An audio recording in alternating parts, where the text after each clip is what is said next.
दिल्ली के भीड़-भाड़ वाले एक कोने में, जहां सड़कें धूल और शोर से भरी रहती हैं, वहीं एक चाय के ठेले के पास हर दिन एक लड़का खड़ा रहता था। नाम था आर्यन। उम्र केवल 16 साल, लेकिन आंखों में सपनों की एक अलग ही चमक। आर्यन के पिता ठेले पर चाय बेचते थे। वह भी सुबह सुबह उठकर बिस्कुट पैकेट लगाता, पानी भरता और चाय के गिलास धोता। आसपास के लोग उसे ठेले वाले का बेटा कहकर बुलाते थे, लेकिन आर्यन खुद को कुछ और ही मानता था। वो कहता था, मैं एक दिन कुछ बड़ा करूंगा। एक दिन जब वह स्कूल से लौट रहा था, रास्ते में एक इवेंट का पोस्टर देखा। युवा नवोन्मेषक सम्मेलन, आइडियाज जो भारत बदल सकते हैं। आर्यन ने वह पोस्टर फाड़ा नहीं, बल्कि संभाल कर जेब में रख लिया। घर पहुंचकर पिता से कहा, पापा, मैं इस प्रतियोगिता में भाग लेना चाहता हूं। पिता ने उसे देखा, चुपचाप बोले, बेटा, हम ठेले वाले लोग, ये सब बड़ी दुनिया के खेल हैं। हमारा सपना तो यही है कि रोज की कमाई ठीक हो। लेकिन आर्यन का सपना इससे कहीं बड़ा था। समारोह में भाग लेने के लिए एक प्रोटोटाइप बनाना था। आर्यन के पास न पैसे थे न संसाधन। स्कूल के कुछ दोस्त मजाक उड़ाते थे, तेरा बाप चाय बेचता है और तू देश बदलने चला है।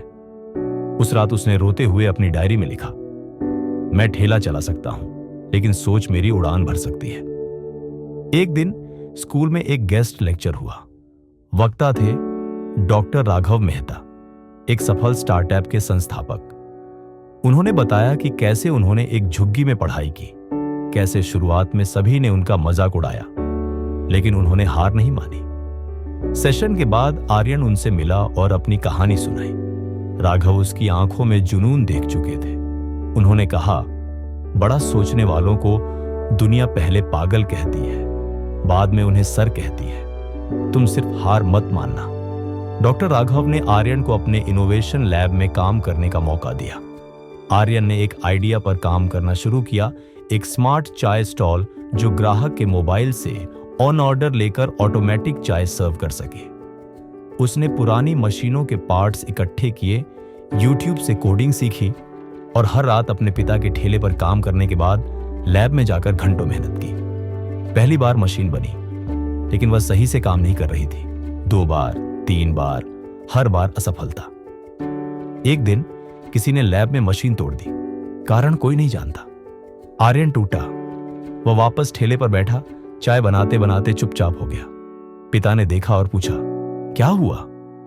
आर्यन ने पहली बार हिम्मत हारते हुए कहा, शायद आप सही थे पापा, यह सब मेरे बस की बात नहीं। पिता मुस्कुराए और बोले, बेटा, तू जब गिरा था पहली बार साइकिल चलाते हुए, तो मैंने ही कहा था, फिर से चढ़। आज मैं फिर कहता हूं, फिर से चढ़। आर्यन ने खुद को फिर से उठाया। इस बार उसने दोस्तों से मदद मांगी, टेक्निकल फोरम्स पर सवाल पूछे और छोटी छोटी दिक्कतों को खुद चुनौती मानकर सुलझाया। आखिरकार स्मार्ट चाय स्टॉल तैयार हुआ। मोबाइल ऐप के जरिए ग्राहक ऑर्डर करता और मशीन चाय बनाकर गिलास में भरती। युवा नवोन्मेषक सम्मेलन का दिन आया। बहुत बड़े मंच पर आर्यन अपने छोटे से स्टॉल के साथ खड़ा था। बड़े बड़े कॉलेजों से आए छात्रों के बीच वह अलग दिख रहा था, लेकिन जब डेमो शुरू हुआ, सारा हॉल तालियों से गूंज उठा। आर्यन को सर्वश्रेष्ठ नवाचार पुरस्कार मिला। उसकी तस्वीर अगले दिन अखबार में थी। ठेले वाले का बेटा बना टेक्नोलॉजी स्टार। राघव ने उसे अपने स्टार्टअप में एक फेलोशिप दी।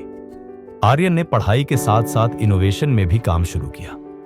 उसने अपने स्मार्ट स्टॉल को एक मॉडल बनाया और छोटे विक्रेताओं को मुफ्त प्रशिक्षण देना शुरू किया, ताकि हर ठेले वाला डिजिटल बन सके। 1 साल बाद आर्यन ने अपने पिता के पुराने ठेले को उसी स्मार्ट मॉडल से बदल दिया।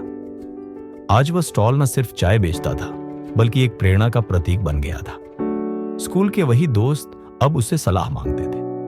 पिता की आंखों में गर्व था और मां हर पूजा में अब सिर्फ एक ही बात मांगती थी, आर्यन हमेशा ऊंचा उड़ता रहे। आर्यन की कहानी हमें सिखाती है, छोटे सपने मत देखो, बड़ा सोचो, बड़ा करो, गिरो पर उठो, क्योंकि सपना वही सच्चा है जो नींद से जगा दे। अगर आप भी जीवन में कभी खुद को छोटा समझे, तो याद रखिए, किसी भी सफर की शुरुआत सपनों से होती है, लेकिन मंजिल मेहनत से मिलती है। अगर ये कहानी आपको प्रेरित करे तो कमेंट करें। मैं कभी हार नहीं मानूंगा। और ऐसे ही वीडियो के लिए चैनल को सब्सक्राइब करें। मिलते हैं अगली कहानी में।